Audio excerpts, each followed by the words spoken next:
Before we dive into the story, if you've ever been the one your family relied on, silently, endlessly, this might be the most important 7 minutes you give to yourself this week. Do you know what it feels like when your own family steals your name? I do. I got a call from the bank about a $523,000 mortgage in my name for a house I didn't even know existed. At first, I thought it was a mistake until I saw the handwriting. Purple ink, my sister's. I'm Claire Whitmore. I used to be the backup plan, the one who signed things without reading, who said yes just to keep the peace. But not anymore. If you've ever felt invisible, used, or erased in your own family, keep watching. I'll show you how I reclaimed my identity, brought the truth to light, and gave myself the wedding gift no one expected. I've got the police report, the forged signature, and the birthday card that said, "You've always been our backup plan." Don't scroll past, because if you don't draw the line, they'll keep crossing it. Before we dive into the story, if you're enjoying these meaningful stories, don't forget to hit that like button and subscribe to the channel so you never miss out on more. Now, let's start the story together. I was sipping on a lukewarm cold brew, the kind that tasted more like regret than coffee, when my phone buzzed on the edge of my desk. The screen flashed unknown caller, and I almost let it go to voicemail. But something in me, some leftover reflex from years of always being the responsible one, made me pick up. "This is Claire," I said, keeping my voice low. "Ms. Whitmore, this is Jackson Carter from Liberty National Bank. I'm calling about the mortgage account ending in 9912. We've left a few voicemails." I sat up straighter. "I don't have a mortgage with Liberty." There was a pause. Then he read out my social security number, my birthday, my home address, which, until this moment, had been an apartment I rented for the past 6 years. "I think there's been a mistake," I said. My voice was calm. That's what I do when I panic, speak even more calmly. He didn't argue, just said he'd email over the documents and wished me a good day. I stared at my computer screen, but the numbers on the Excel sheet blurred. The overhead fluorescent light buzzed faintly above me. I could hear someone in the next cubicle unwrapping a granola bar. Life moved on around me. Mine didn't. I gathered my things quietly. My cube was always tidy. One manila folder, a half-dead succulent, a ceramic mug that said, "Data is my love language." I didn't say goodbye to anyone. I just walked out. The drive home was wordless. The traffic lights changed on cue, and I obeyed them automatically. When I reached my apartment, I dropped my keys in the little bowl by the door and turned off my phone. I didn't want to hear from anyone else, not yet. I sat cross-legged on the floor of my bedroom with an old filing box open in front of me.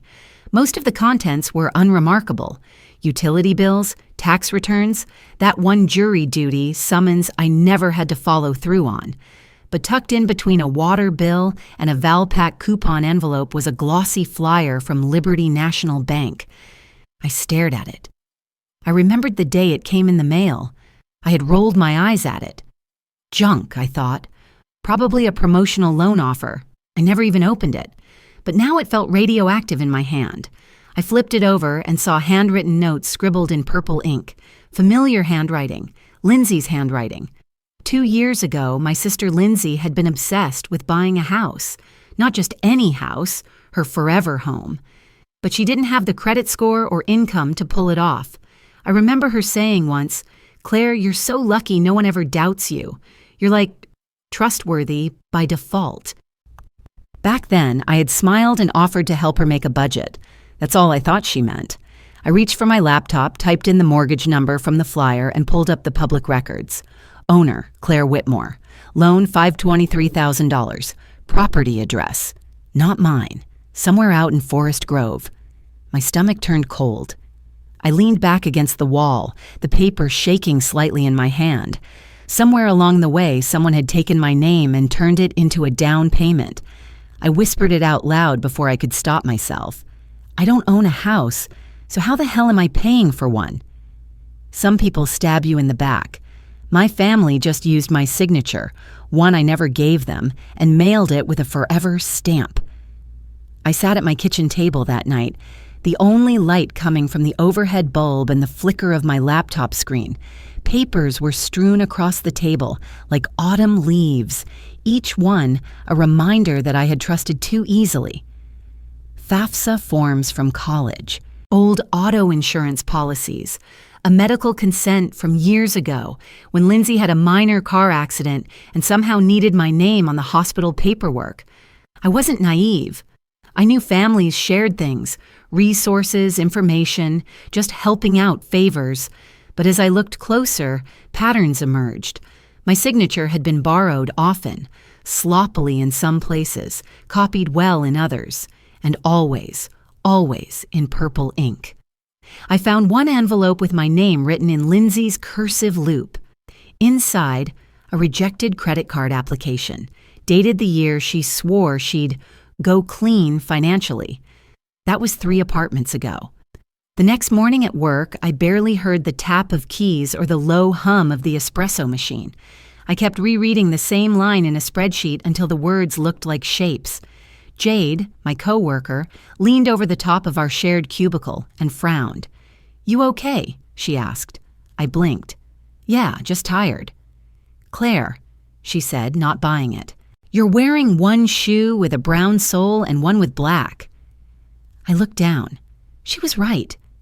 That evening, we sat together in the break room. I told her everything about the call, the flyer, the documents. She didn't interrupt, just listened and handed me a number scribbled on the back of a recycled sticky note. "Russell Moore," she said. "He helped my aunt after her ex-husband took out a loan in her name. He's discreet and honest." I called him the next morning.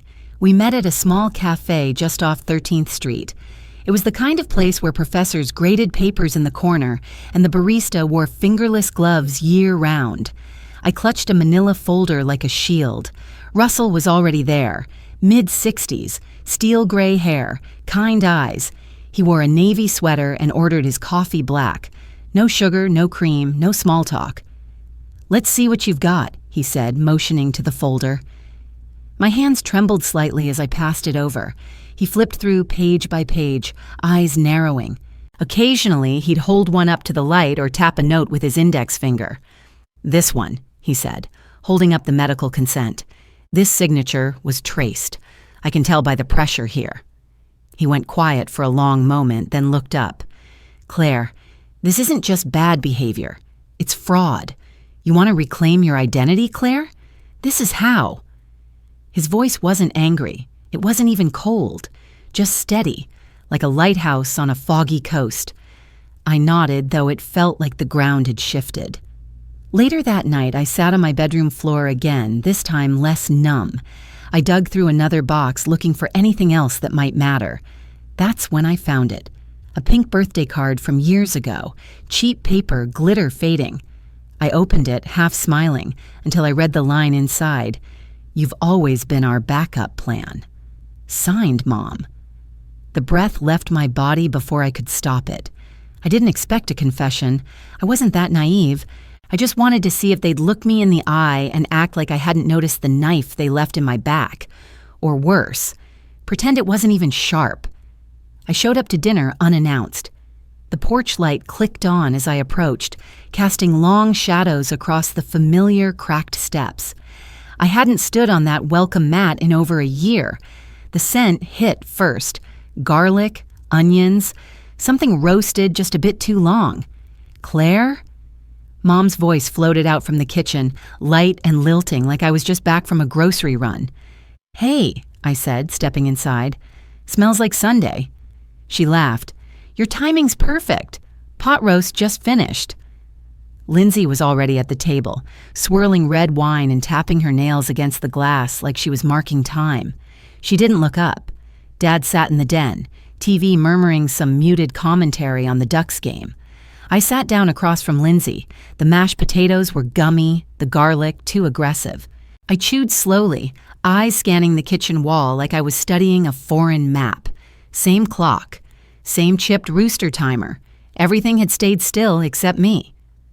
Conversation buzzed. The HOA was cracking down on mailbox paint. Dad's truck needed new brakes. Lindsay thought about going back to school for real this time. I nodded. Let them speak. Let them spin the illusion. Then I reached into my purse and placed the folder beside my plate. Anyone know about a mortgage in my name? The clinking stopped. Even the TV in the background felt suddenly too loud. Mom blinked. What do you mean, sweetheart? I shrugged. Just wondering how my name ended up on a $523,000 mortgage for a house I don't live in. Lindsay slammed her wine down. It's not like you were using it. Mom gasped. Lindsay! What? She said, eyes darting. She always acted like she was above needing help. I had no credit. No one would co-sign. It was just a signature. She's fine. I looked at Mom. She was wringing her hands, eyes full of a fear that wasn't guilt. It was inconvenience. I thought we were family, she said weakly. Family figures things out together. Do they? I asked. Because it feels like you figured out how to disappear me on paper. No one moved. Dad stared straight ahead at the screen. I didn't even think he was absorbing the words, just waiting for the moment to pass. I pushed back from the table and stood. Thanks for explaining. Not a single voice stopped me. I drove home with the windows down, even though the night air bit at my skin. My thoughts were quiet, focused. There wasn't anger left, not in the way people expect, just a clarity that had taken root and wouldn't let go. The next morning, I walked into the police station with the folder tucked under my arm, and I didn't look back. I didn't send a text. I didn't draft a warning. I just walked into the post office on 13th Street like it was any other errand on any other Tuesday. I had my hair in a low bun, hoodie zipped halfway, and the folder pressed flat against my ribs. The envelope had taken me 2 hours to prepare. Every page checked and rechecked. The police report, the dispute letter, a copy of my ID, and a timeline annotated with the kind of quiet rage only a firstborn child knows how to contain. The line was short, but the silence felt long. Fluorescent lights hummed overhead, casting that familiar sterile glow that somehow drains even the deepest colors. Beige walls, tired carpet, the faint tang of toner ink and paper glue. Certified mail? The clerk asked without looking up. Yes, I want tracking and signature on delivery. He printed the label, $5.85, and handed me the receipt. I watched as he slipped the envelope into a bin behind the counter. Just like that, the truth was in motion. Back at my apartment, I sat on the kitchen floor with takeout Thai spread around me. Pad see ew, spring rolls, peanut sauce in a tiny plastic cup.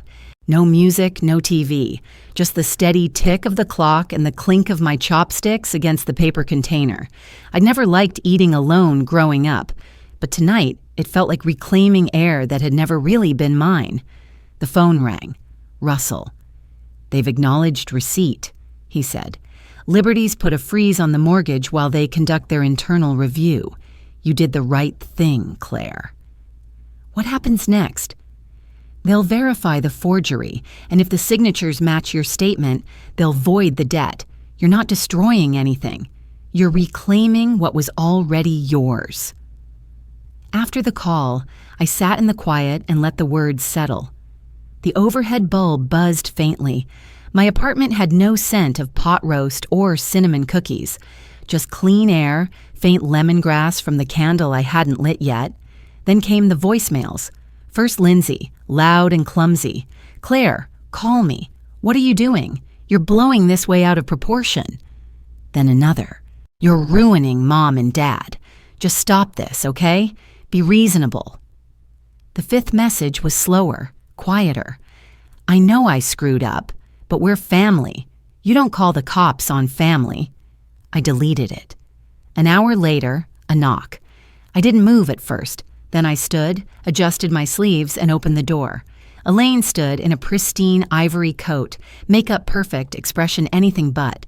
She looked like she'd rehearsed the drive over. How could you go to the police? She said without preamble. I didn't raise my voice. Because you stole from me. Her mouth fell open. You're twisting everything. You always make things harder than they need to be.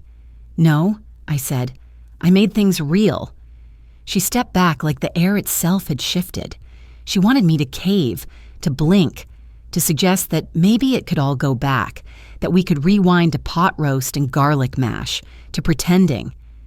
"You didn't break me," I said just as she turned to leave.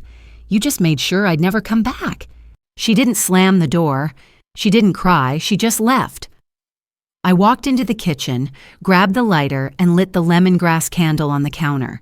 The flame flickered, casting soft shadows against the backsplash tiles. Not for calm, for closure. I never intended to expose anyone. That wasn't the plan, but sometimes the truth wants its moment under soft lights and linen-draped tables. And weddings, well, they're built for ceremony. The Willamette Valley had turned to amber by late October. Leaves clung to the vineyards like fading confetti.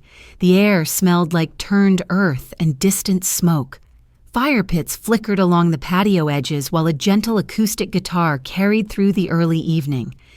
Inside the tasting hall, candles glowed in old mason jars. Everything was intentional, warm, handcrafted, nothing extravagant, just real. I walked myself down the aisle. Nathan waited at the end, eyes steady, suit slightly wrinkled from helping our florist move benches earlier that afternoon. He was never about the grand gesture, just the showing up, again and again. That's what I needed. That's what I'd chosen. The ceremony was short and clear. We read our vows from worn notebook pages. I didn't cry. My voice held. Maybe because for the first time in years, I was speaking something I truly meant. Every word was mine. Dinner followed. Roasted vegetables, rosemary chicken, a pie table that Jade insisted on arranging herself. Laughter mingled with the scent of Pinot Noir and firewood. Friends clinked glasses. My coworker Sarah gave a speech that made half the room laugh and the other half tear up. It was all unfolding exactly how I'd wanted. Simple, honest, full of people who saw me. And then the door opened. Elaine walked in first, pristine ivory coat like armor. Dad followed, adjusting his tie, clearly uncomfortable. Lindsay trailed last, expression unreadable, eyes sweeping the room like she was calculating angles. I didn't flinch. I had expected they might show, not because they cared, but because absence would look worse. They mingled just enough to be noticed. Smiles too wide, voices a little too loud, acting like they'd always been part of this. Like the last year hadn't happened. I stood. The acoustic music faded and the room turned to me. I held my glass, gave a small nod to Nathan, then turned to the guests. "Thank you all for being here," I began. "This day, it isn't about perfection. It's about choice. Who you stand with, who stands with you, and what you build from that." I reached down and picked up the manila envelope. My fingers didn't shake. Not this time. "I've carried this for a year," I said. "It's a mortgage contract. It has my name on it, my signature, my information." I looked at Elaine. She froze. But I never agreed to it, never chose it. And now, officially, it's void. I stepped forward and handed her the envelope. Not like a weapon, just a transaction, a final one. She didn't take it at first. Then slowly she did, hands stiff, lips pressed so tightly they turned pale. Lindsay's eyes burned across the room. Not rage, not shame. Something messier, something that hadn't found a name yet. I turned back to Nathan and slipped my hand into his. "That," I said softly to the room, "was my wedding gift to myself." People clapped, unsure, then fuller. The moment had passed without chaos, without collapse, just a clean, inevitable turn. I raised my glass one more time. "To family," I said. "The one you choose, not the one that chooses you." And I drank to that. They showed up like ghosts. No RSVP, no call. Just appeared on my front path like the March breeze had carried them from whatever corner of collapse they'd been hiding in. Elaine, Frank, and Lindsay, standing in a row like a faded family portrait, except none of them looked like they used to. Elaine's coat was still pressed, but her posture had shrunk. Frank looked older, Not in years, but in something quieter, deflated. And Lindsay, her eyes didn't spark with defiance anymore. Just need. I didn't open the door right away. I stood at the kitchen counter, my hand still slick with glaze from the bowl I'd been working on. Pale sage with a dipped rim. I'd been preparing for Saturday's farmer's market, sorting pieces by color and texture, labeling them with little craft paper tags. It was the kind of day I used to dream about. Quiet, soft, nothing urgent but the timing of kiln firings and whether I had enough eucalyptus for wrapping. The knock came again, just once more. When I opened the screen door, the afternoon light spilled behind me, warm and slow. They didn't speak at first, just stood there, as if they were still deciding how real this would be. Elaine stepped forward. "Claire, we didn't know where else to go." I nodded slightly, let her continue. Things aren't good right now. We thought maybe, just until we figure things out, you might help, just a little." Lindsay didn't say anything. She looked at her shoes. Frank's hands were tucked into the pockets of a jacket I hadn't seen in years. I let the silence do the work, let it stretch between us like thread left untied. Then I turned, walked back inside, and returned with a folder. Not the thick one I'd carried for so long, just a slim plastic sleeve. Inside, the voided mortgage letter, and that birthday card, yellowed now at the edges, the one that had said, "You've always been our backup plan." I stepped out and handed it to Elaine with both hands. She took it slowly, her brow furrowed as she flipped through the papers. Lindsay finally looked up, her lips parting, then closing again. "I'm not angry," I said. "I don't wish you harm." Elaine's eyes welled, but I didn't step forward. I didn't comfort her. "I just won't keep pretending this is what love looks like." None of them spoke. I watched as they turned back down the walk. The gravel shifted beneath their feet. No slamming doors, no yelling, just the slow hush of people finally understanding they were no longer welcome, no longer owed. I closed the screen door behind me. The apartment smelled like clay and lemon oil. On the table, the bowls waited to dry. Outside, the wind passed through the budding dogwood tree, scattering a few petals across the porch. I didn't cry. I never needed to. Sometimes the deepest goodbyes aren't loud. They arrive in quiet decisions, in the moment you choose peace over proof, self-worth over second chances. What I've learned is this: family should never be built on silence or sacrifice without consent. Love, real love, makes room for truth, for healing, and for letting go when needed. And sometimes the strongest thing you can do is walk away without bitterness. If this story spoke to something in your heart, feel free to share your thoughts below. I'd love to hear what you've chosen to walk away from or hold on to.